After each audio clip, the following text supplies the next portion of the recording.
Welcome to the 2022 Rochester City Council Debate Ward 3. Again, we want to say thank you to all of our candidates for joining us today, to my co-moderator, Randy Peterson, for joining us today, and for all of you for joining us today and spending your evening with us.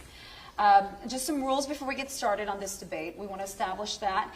Before we started, we drew numbers, and so now we have established an order for where they will be answering questions.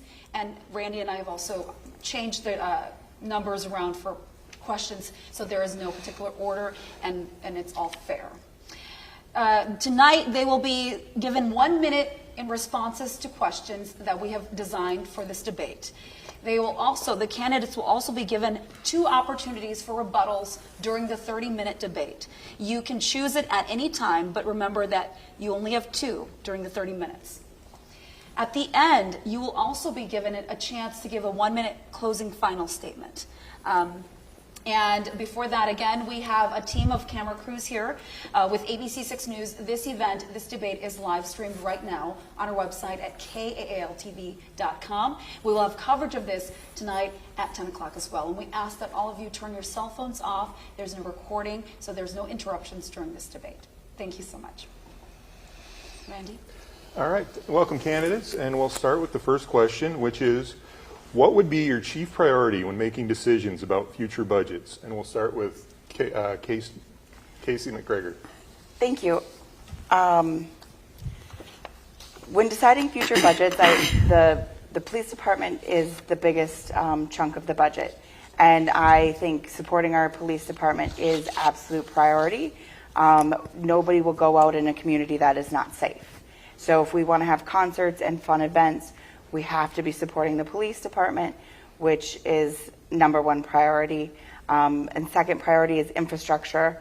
We have to make sure that we are keeping up with our sewer systems and our water waste as we continue to build on this city. Thank you. And again, this time for Norman Wahl, chief priority for future budgets. Being a fiscal conservative, I think that we need to make sure that taxes do not rise disproportionately to income and growth in the city. I would like to look very carefully at expenditures by the council and by the city so that we don't have to tax people out of homes and businesses and neighborhoods. It seems that when any level of government outside of the federal government, which can spend what they like, school boards or cities or states, when they have to sharpen a pencil and find places to economize, they are able to do that. I think that Rochester could be more careful in our spending. So being that fiscal conservative, I will try to hold lines on our spending. Thank you. And our third response from Svaar-David Vinje, again, priority for budgets. Now, one of the things is Rochester is a growing town that needs to be considered is urban sprawl. As our town expands, there's considerable increase in the cost of maintaining roads, sewer, and other facilities within Rochester. So there's a real focus now, obviously, on developing the core of downtown Rochester, where my business is, and developing more efficient housing, as well as affordable housing, which has been addressed over the past year. That would be my major focus, is improving the downtown core and developing a more efficient strategy to keep costs low without urban sprawl. Okay. And then Vangie Castro, same question, future budgets, priorities. So the main concern and priority is keeping the budget levy for the general fund as steady as possible during this tumultuous time with high gas prices and supply chain issues, inflation, while continuing to make progress towards the city's strategic plan for growth and innovation. And like Casey had said, a large portion of the budget goes to public safety and public works. And public safety includes police and fire department. So we just have to consider those things when we're providing the best services in our community. All right, thank you, candidates. The next question, many of you touched on this as well, does the Rochester Police Department have enough officers and resources to support the city's public safety needs?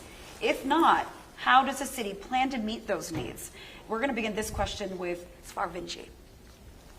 Thank you. The budget has, the three previous budgets that the police department has presented have all been approved by the city council. We presently have 10 new police officers that are starting at the end of June. I believe that is going to bring us up to full capacity of where we need to be at the time. I also have family within law enforcement, so I've had some good conversation with Franklin. I've had good conversation with Kim Norton, and we have a fantastic police department. There's really we're headed on the right direction. We've got safe city nights. I think we're all of us are in agreement that it's going to be funded and going to be properly funded. Thank you. All right, thank you. Same question. The next candidate is Casey McGregor.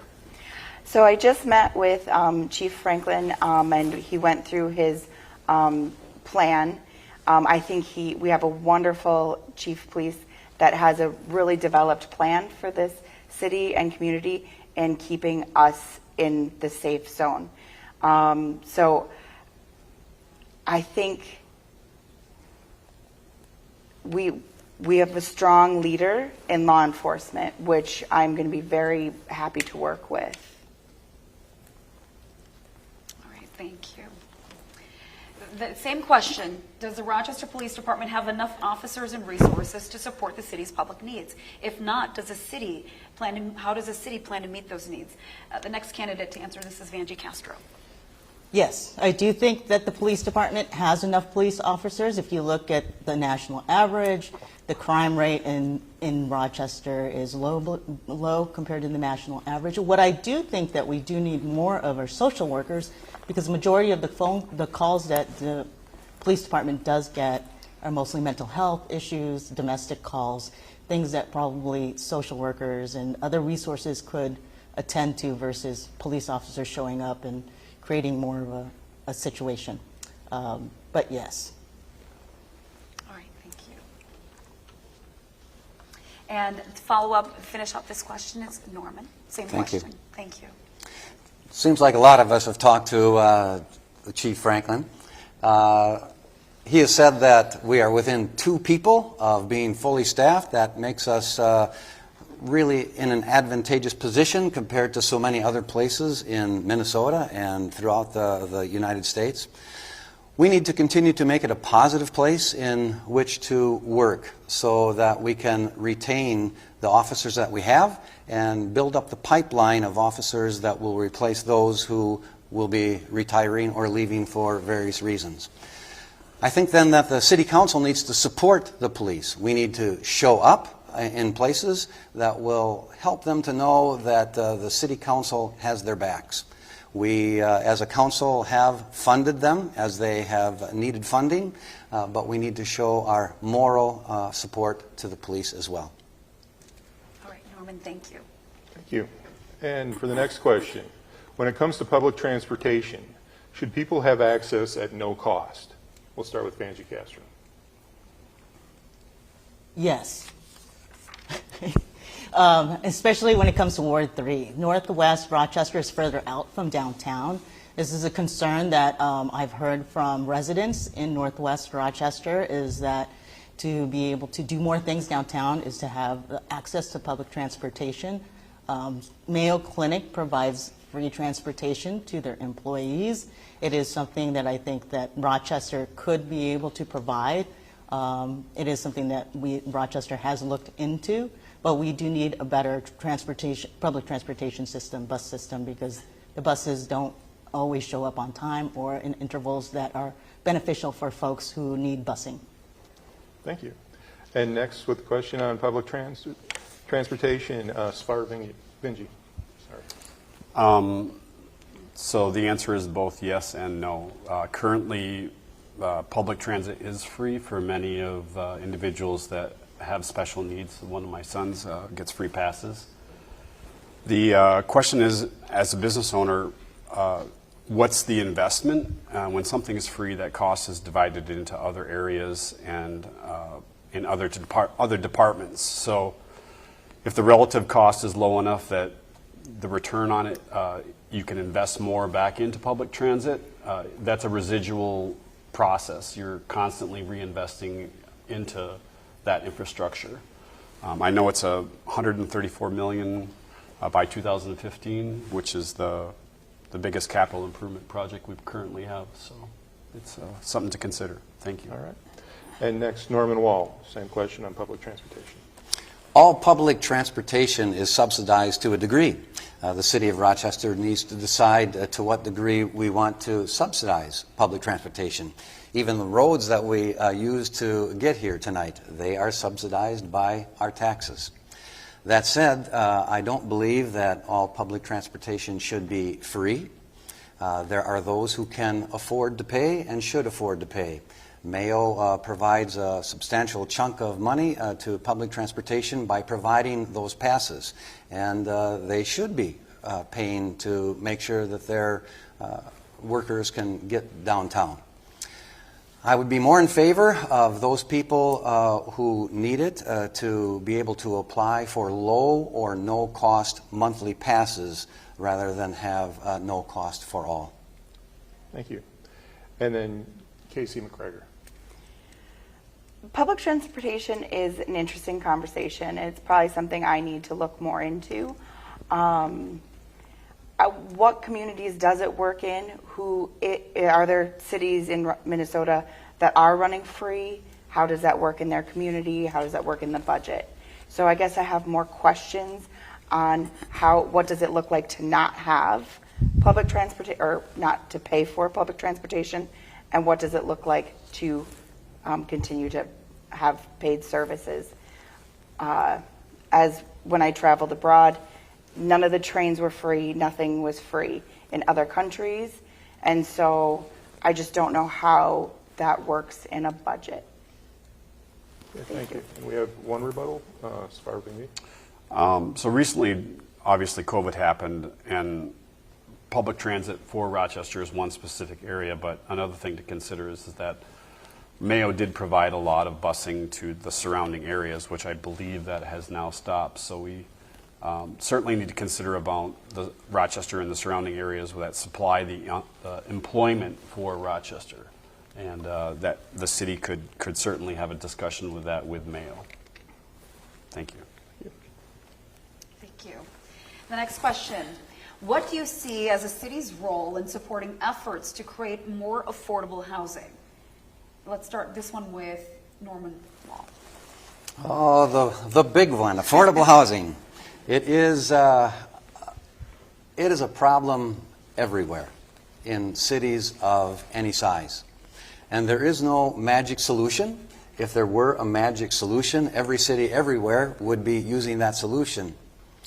Instead, I think that cities, including Rochester, have chosen different ways, including Rochester's working with developers and neighborhoods. We need to continue to do that. We need to chip away, providing the housing that gives dignity to all people. Our housing stock is getting older in some cases, but we are building a great deal more housing as well. We need to ensure that everybody has safe housing. We need to ensure that people have dignity wherever they live. Thank you. Same question, Vangie Castro. Affordable housing is a policy issue, and I think that the City of Rochester can do multiple things to be able to address that. They've used TIF, tax increment financing, to be able to bring in developers to create workforce housing or affordable housing. There's also the idea of mixed-use housing or mixed-income housing. But we are growing as a city. We plan on growing to 160,000. We're at 120,000 right now in 2040. So we will have to find solutions for affordable housing because not everybody is going to be able to make over $100,000. Thank you. Vangie, thank you. Same question. Next person, Casey McGregor. Affordable housing. There's a few things that I think we have a little bit of government too much government control right now on development. I think we need to go more lenient with our licensing and our fees to let developers have a break in what they're doing. I think we need, if you look at the regulations, we have really regulated some of this to the max. I would like to see some small homes be built so you still can buy a home, and that way maybe a retired couple would want to move from a large house to a small house, allowing a new family to take over that dwelling.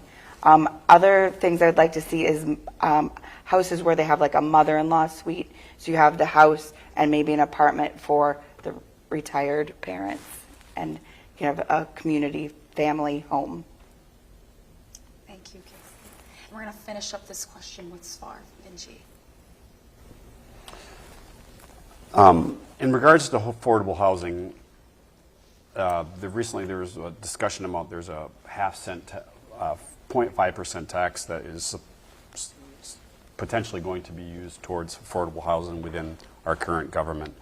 The Maxwell study says that we need 6,000 new single-family homes, and currently 60% of that is being serviced by our existing builders. So we definitely need to bring additional resources of builders to bring down costs. The less competition there is, the higher the prices can be charged. Recently also had a discussion with one of the larger builders in Rochester that wants to work with the city to bring down labor costs. Labor costs are huge. And also the UDC, the program that is being finalized now to redevelop the planning and zoning, is going to be really important. Sorry, thank you. To follow up with this question, we've talked about affordable housing in this region, a very big issue facing, as Norman mentioned, many communities. One of the other populations when it comes to affordable housing is a homeless population. What is the city's role in finding solutions for the city's homeless population? We're going to start this question with Casey McGregor. So I have my tours set up with the landing and the warming center for next week. So I'm still researching this part. I do know that the community or the commissioners in the county do the mental health aspect. So it kind of is a weird situation where we've got county and then the residents live in the city, and so it's got to be a collaborated effort between the commissioners and the city. Casey, thank you.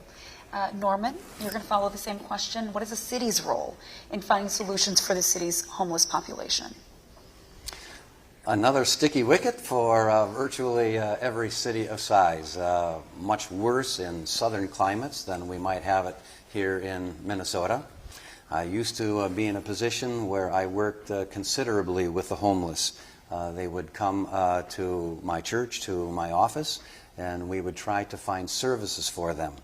I will tell you that between the city police, who were always very respectful when their presence was required, and the county services, I had a couple of contacts up there who were just so helpful in finding more permanent solutions than a Band-Aid approach. I think the city can do a great deal, and I think the city is paying attention to the problem. It's just not an easy problem. I appreciate that the landing has found a place to land on 3rd Avenue. Norman, thank you. Svar, same question. What is the city's role in finding solutions for the homeless population?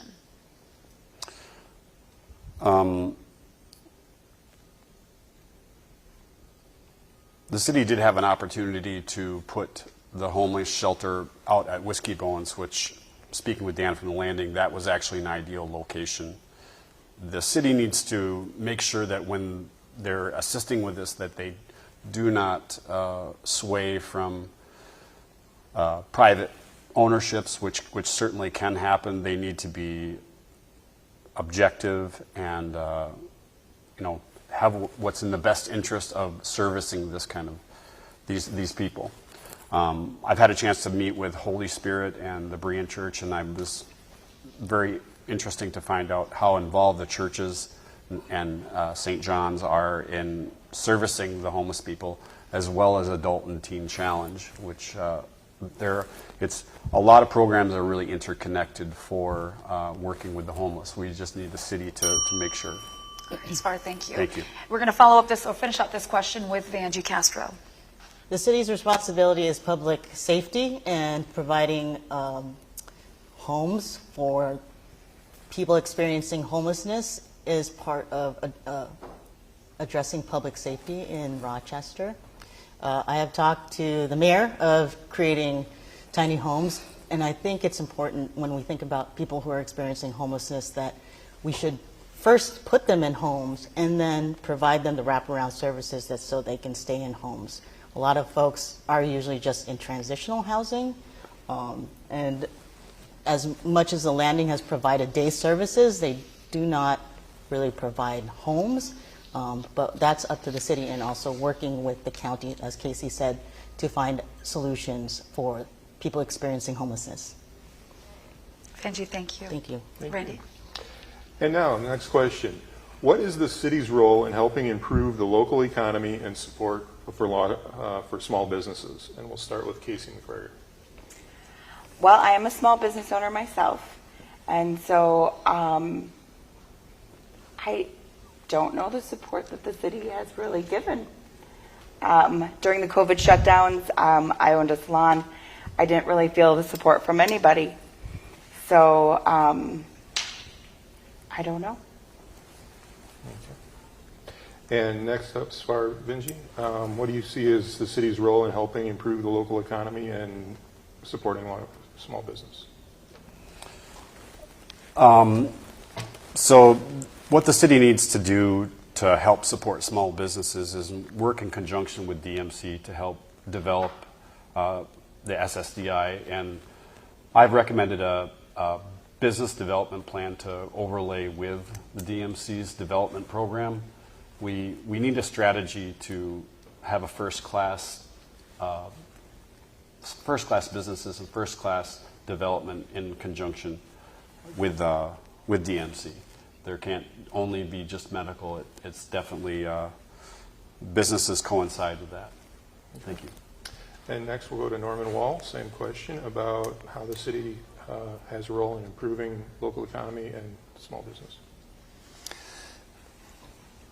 We live in a city that is highly regulated, and our businesses need to follow many of those regulations, sometimes at great cost.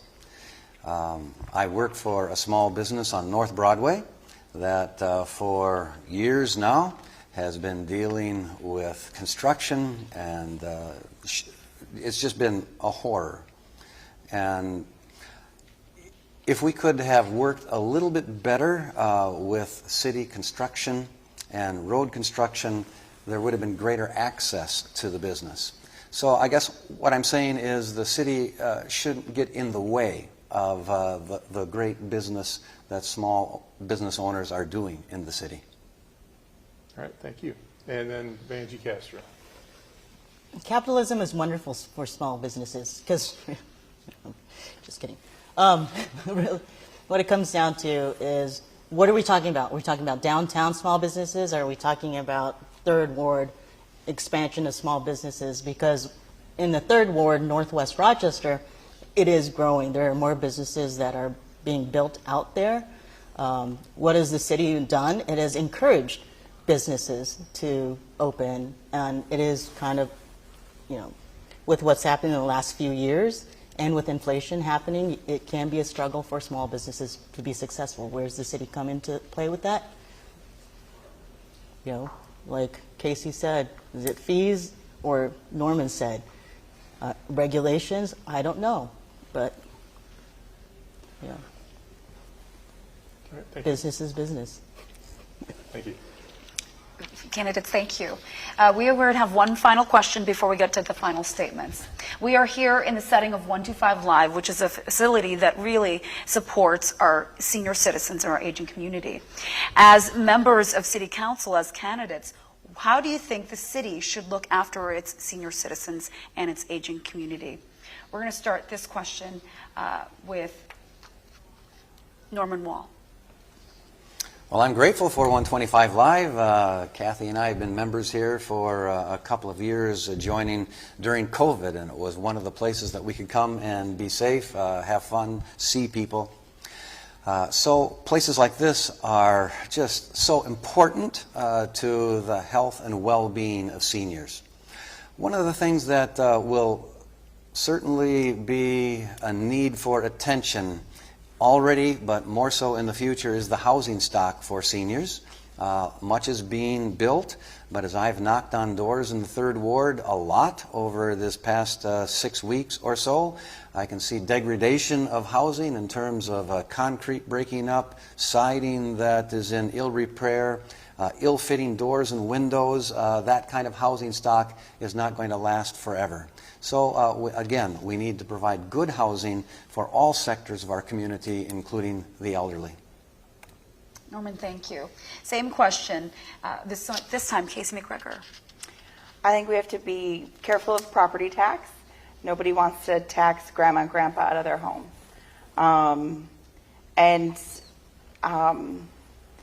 In the aging community, I'm sorry. I just lost my train of thought.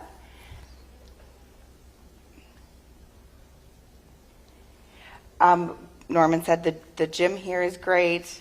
I'd like to see houses being built that have the accessibility, like a slab home that's got the, like if somebody needed a knee replacement or hip, that they'd already be set up for wheelchair accessibility, and that you'd already own the house that could fit your needs as you continue to age. Casey, thank you. Vangie, same question. Can you ask that question again? Sure. How do you think the city should look after its senior citizens and its aging community? Olmsted County has the largest aging community in Minnesota. So we have I think we are doing a really great job providing some centers, but I think connection and a sense of belonging is really important for folks, especially in the aging population, and providing more spaces for the folks who are aging to make those connections, especially people who may not always have family close by. I think is really important, and housing is also really important too. Vangie, thank you. Thank you. And to round up this question, Svaar-David Vinje. So the Unified Development Code, the UDC, is going to make it easier, which is potentially going to be using TIF money to develop additional senior housing and specialty areas within Rochester. We definitely need to make sure that we have the capacity to service the group of peoples that within an aging society in the Med City. Also, the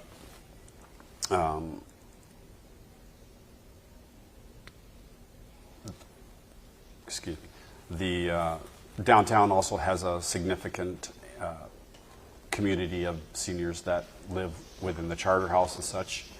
I think additional housing downtown with the development with their urban sprawl that is being talked about could be added downtown as well. Thank you. Svar, thank you. Thank you, Randy. candidates. And we'll go into our final, or your final statements. We'll provide 1 minute. And we'll start with Vangie Castro. Thank you. So I went to college for political science and public administration, and I graduated with hopes of becoming a legislative aide in California. But I ended up here in Minnesota, and I love my city. I worked full-time when I went to junior college and worked part-time while doing an internship my last year at university. I'm an immigrant. I did the whole pull yourself up by your bootstraps thing, and I worked for all the stuff and things that we work for, which means I understand the difficulty of being successful in a world that values productivity and output, especially when you struggle with mental health issues. The last few years have been difficult on all of us, individuals, families, and small businesses alike. We went through it together. It's important we have leaders who see us and hear us. Political candidates and elected officials should reflect all of us, our community, real people who are figuring out where our place is in the political process. that good, reasonable, honest, and kind people can and should be elected officials. You don't have to vote for me, but I hope you vote for someone who believes in you and will do right by you. Thank you. Thank you. And next, we'll go to Norman Wahl. I have completed a 41-year career in serving the public. My greatest joy has been in helping people overcome obstacles and achieving goals together. There is nothing better than being able to improve someone else's way of living, their life, their faith. Since I am semi-retired, I have the ability to meet with constituents, ability to meet with professionals downtown, government people, so that I can put the time in. Would love to be able to do that. The city deserves to have people who are enthusiastic about the future of this place, the potential of this place. I would love to be able to work with others to meet the challenges of today and tomorrow, and to make this the best city in which we can live. Thank you. And next, we'll go to Svaar-David Vinje. Thank you. I've worked downtown for 31 years, since I was 17, and watched Rochester grow and change, and developed a specialty within my business, developed relationships with the community, raised a family, took on responsibility in the community, decided to join the Rochester Downtown Alliance board. And I feel that this is a good time. My kids are grown. I want to serve the public, but we need to keep government within its zone. I don't want to tell people where to live or when they can work or what to say. We need to be honest and open and be able to speak our minds when we need to, whether someone likes it or not. Thank you. Thank you. And then Cassie McGregor. So a little bit of background from me is I grew up an hour and a half west of here in a little farm town on the farm. So I have a little bit of an ag background. And being up in Ward 3, there is still ag going on in that area. So I feel like it's specific in the ward. My grandfather, how we got out of having a house with no running water when my dad was a child was by starting small business. My grandfather started a trucking company. Later, my parents took it over, and we ended up hauling concrete. The concrete we hauled, we actually put up some of the parking, my family put up some of the parking lots here in Rochester. And so I think having a little bit of that background in all of the different areas makes me very understandable for being on the city council. Thank you, Ken. Candidates, thank you again for this debate. Thank you for taking the time to share your thoughts and your platforms with our audience here as well as our viewers at home. We appreciate you guys joining us today, and good luck for the primaries. Thank you, Randy. Thank you. Thank you Laura. very much. Thank you.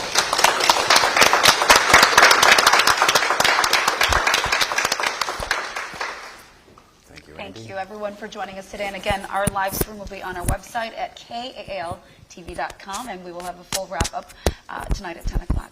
Thanks for joining us. Randy, thank you. Thank you, Leslie.